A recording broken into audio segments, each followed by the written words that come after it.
Hello friends, welcome back to my channel learn with Richa. आज हम कक्षा 10वीं मैथ्स चैप्टर 5 समांतर श्रेणी अरिथमेटिक प्रोग्रेशन के इंट्रोडक्शन पढ़ेंगे। अर्थात इस पाठ के कुछ महत्वपूर्ण बिंदुओं पर चर्चा करेंगे। आइए देखते हैं। तो सबसे पहली बात, इस पाठ का नाम समांतर श्रेणी क्यों पड़ा? समांतर नाम से ही पता चल रहा है, समान अंतर, लेकिन कहाँ? अर्थात ऐसी श्रेणी जिसमें किन्हीं दो पदों के बीच, किन्हीं दो लगातार पदों के बीच क्या होता है? अंतर समान होता है। क्या होता है? अंतर समान होता है। ठीक है ना?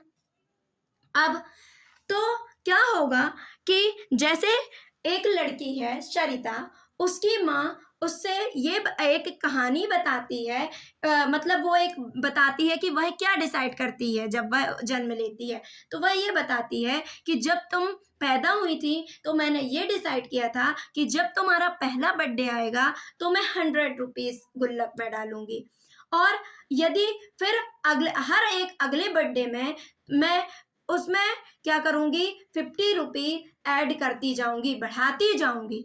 क्या करती जाऊंगी? बढ़ाती जाऊंगी, है ना?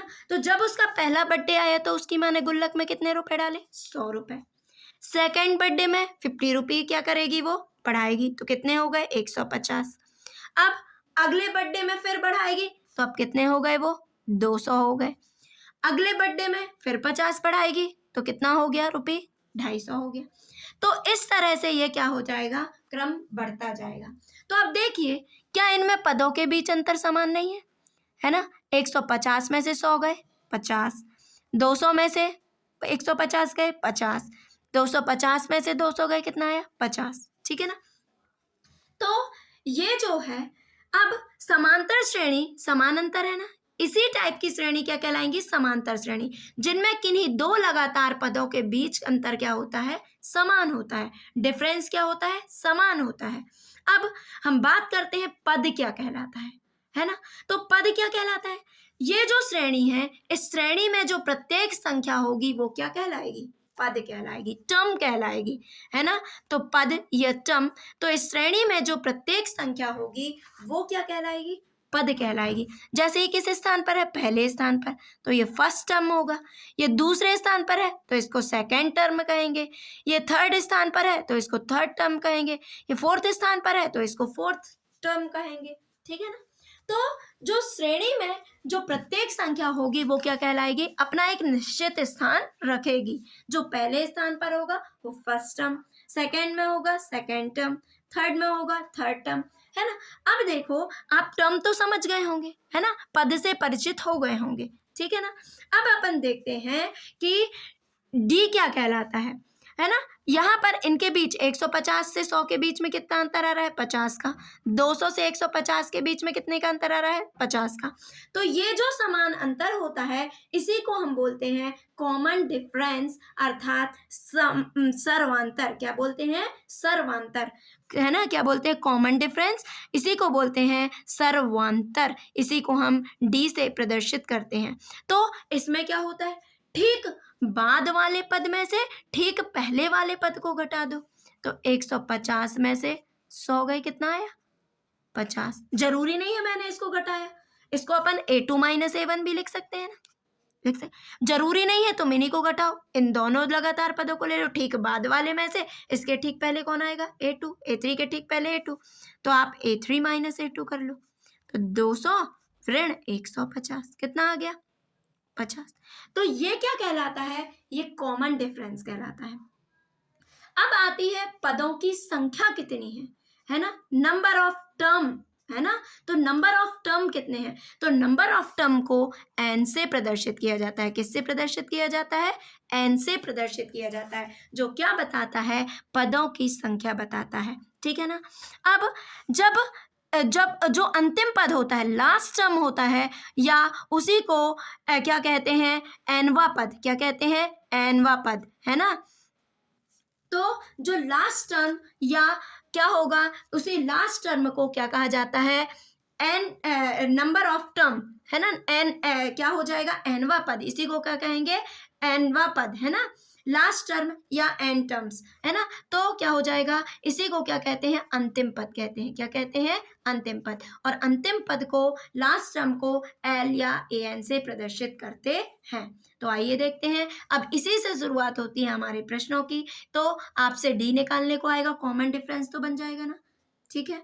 अब अपन को एनवा पद निकालना है, लास्ट टर्म निकालनी है, तो एल बराबर ए एन, तो क्या होता है A plus N minus one into D, ठीक है ना।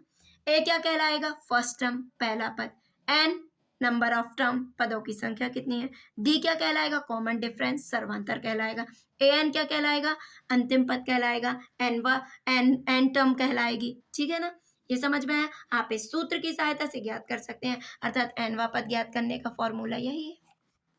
ये समझ में आ गया। अब हम इसमें चलते हैं, क्या कि इसका पूछ लिया जाता है कि व्यापक रूप क्या होता है इसका, है ना। तो श्रेणी का व्यापक रूप देखो, जैसे पहले पद है तो प्रथम पद को क्या कहा जाता है, फर्स्ट टर्म को ए कहा जाता है। क्या कहा जाता है, ए।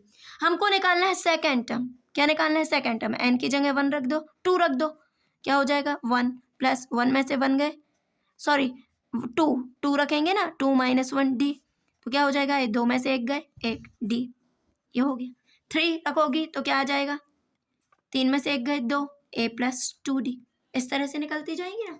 तो इसका एक्सटेंशन फॉर्म क्या होगा, समांतर श्रेणी का व्यापक रूप क्या कहेंगे हम इसको, है ना। तो समांतर श्रेणी का व्यापक रूप अर्थात जनरल फॉर्म क्या होगा, ए प्लस टी, ए प्लस टू डी, ए प्लस थ्री डी, है ना। आपको कंफ्यूज होने की बिल्कुल भी जरूरत नहीं है। ये क्या कहलाता है, जनरल फॉर्म, क्या कहलाता है, जनरल फॉर्म, ठीक है ना। अब अपन आगे बढ़ते हैं, आता है योग, क्या आता है, योग, सम ऑफ एन पदों का योग निकालिए। हमें अब बहुत सारी संख्या, हमने कहा 1 से 100 तक के धनात्मक पूर्णांकों का योग निकालो, क्या ये इतना आसान है, नहीं। तो हम इस फॉर्मूले की मदद से निकाल सकते हैं। तो आइए देखते हैं एन पदों के योग के लिए, है ना। तो एन पदों के योग को इंग्लिश में कहेंगे सम ऑफ एन, या इसे प्रदर्शित करते हैं एस एन से, ठीक है ना। तो एस एन बराबर होता है N by two, two A plus N minus one into D. क्या होता है एन पदों का योग, टू ए, एस एन बराबर N by two A plus N minus one into D, ठीक है ना। अब सपोज हमें ये बड़ा सूत्र नहीं लगाना, हमको एन दिया है, ए दिया है और अंतिम पद दिया हुआ है, ठीक है ना, लास्ट टर्म दी हुई है, तो इसके लिए भी एक शॉर्ट फॉर्मूला है, एस एन बराबर N by two A plus L, दोनों ही ये इसी के सूत्र हैं। अब एक और क्वेश्चन है, यदि ए बी सी क्या है, समांतर श्रेणी में है, एरिथमेटिक प्रोग्रेशन में है, तो बी बराबर क्या हो जाएगा, A plus C by two, क्या हो जाएगा, बी बराबर A plus C by two. B क्या कहलाएगा, ए और सी का समांतर माध्य कहलाएगा। क्या कहलाएगा, बी ए और सी का समांतर माध्य कहलाएगा, ठीक है ना। तो आपसे बन जाएगा। यदि आपको मेरे द्वारा पढ़ाया हुआ समझ में आया है तो प्लीज़ फ्रेंड्स मेरे चैनल को ज़्यादा से ज़्यादा लाइक, शेयर एंड सब्सक्राइब कीजिए। Thank you for watching.